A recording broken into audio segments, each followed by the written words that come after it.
ಚರ್ಚೆಗಳು ಬಹಳ ದೊಡ್ಡ ಮಟ್ಟದಲ್ಲಿ ಆಗಿತ್ತು ಸರ್. ಈಗ ಅವರೇ ಕೊಟ್ಟಿರುವಂತಹ ಸೂಚನೆಗಳ ಪ್ರಕಾರ ಮುಂದಿನ ಜವಾಬ್ದಾರಿ ಯಾರು, ಹೊಣೆಗಾರರು ಯಾರು ಅನ್ನೋದು ಜವಾಬ್ದಾರಿ KCA RCB ಅವರಿದ್ದಾನೆ ಕಂಡಕ್ಟ್ ಮಾಡೋರು. ಇವೆಂಟ್ ಅನ್ನ ಕಂಡಕ್ಟ್ ಮಾಡೋರು ಯಾರು ಇವೆಂಟ್ ಅನ್ನ ಕಂಡಕ್ಟ್ ಮಾಡ್ತಾರೆ ಅವರಿಗೆ ಜವಾಬ್ದಾರಿ ಹಾಕಬೇಕಾಗ್ತದೆ. ಯಾಕೆಂದ್ರೆ ನಾವು ಅವ್ರಿಗೆ ಇವೆಂಟ್ ಮಾಡ್ತಾರೆ, ಸರ್ಕಾರ ಜವಾಬ್ದಾರಿ ತಗೊಳಕ್ಕಾಗುತ್ತೆ. ಯಾರು ಇವೆಂಟ್ ಆರ್ಗನೈಸ್ ಮಾಡ್ತಾರೆ ದೋಸ್ ಆರ್ಗನೈಸರ್ಸ್ ಓನ್ಲಿ ವಿಲ್ ಬಿ.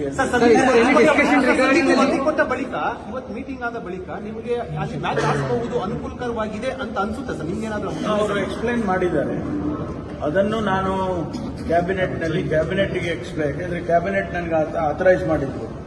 ಅದರಿಂದ ನಾನು ಕ್ಯಾಬಿನೆಟ್ಗೆ ಬ್ರೀಫ್ ಮಾಡ್ತೀನಿ, ಇಂತಿಷ್ಟು ಅವ್ರು ಮಾಡಿದ್ದಾರೆ, ಇಂತಿಷ್ಟು ಮಾಡಬೇಕು, ಇದಕ್ಕೆ ಸಾಧ್ಯತೆ ಇದೆ, ಸಾಧ್ಯತೆ ಇಲ್ಲ, ಅದೆಲ್ಲವನ್ನು ಕೂಡ ನಾನು ಮಾಡ್ತೇನೆ. ಮಾಡಿದ ಮೇಲೆ cabinet in its wisdom they will take A decision. ಶಿಫಾರಸು ಮಾಡಿರುವಂತಹ ಅಂಶಗಳಲ್ಲಿ ಎಷ್ಟು ಪ್ರತಿಶತವನ್ನ ಈ ಒಂದು KCA RCB ಇಲ್ಲಿವರೆಗೂ ಪೂರೈಸಿದೆ ಸರ್? ಅಲ್ಲ, ಪರ್ಸೆಂಟೇಜ್ ಹೇಳಕ್ ಬರೋದಿಲ್ಲ. ನಾನು ಹೇಳಿದ್ನಲ್ಲ ಈಗ, some of them are short term, some of them are medium and long term. Short term they have completed, medium and long term they have already started working on that. Some of them they will complete in March, some before the match itself, and some of them will definitely take a long time, like demolishing some part of the stadium and rebuilding.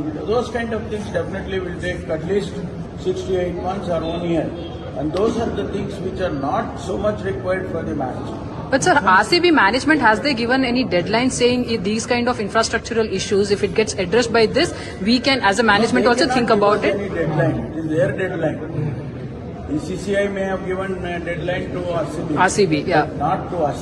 How can RCB give us a deadline? No, but related to they can only request the government. They cannot give us any deadline. Sir, in terms of request also, have they requested you saying by this? They have requested to consider, holding the matches here. I mean, inaugural match. Okay.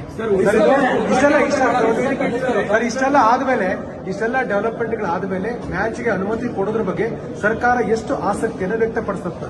ಅದು cabinet ಆದ್ಮೇಲೆ ಗೊತ್ತಾಯ್ತು. Sir, ಉದ್ಘಾಟನೆ ಮಾಡೋದು ಅವಕಾಶ because ಯಾಕಂದ್ರೆ ಒಂದಷ್ಟು ಇವೆಂಟ್ಗಳು ಯೋಜನೆ ಮಾಡ್ತಾರೆ.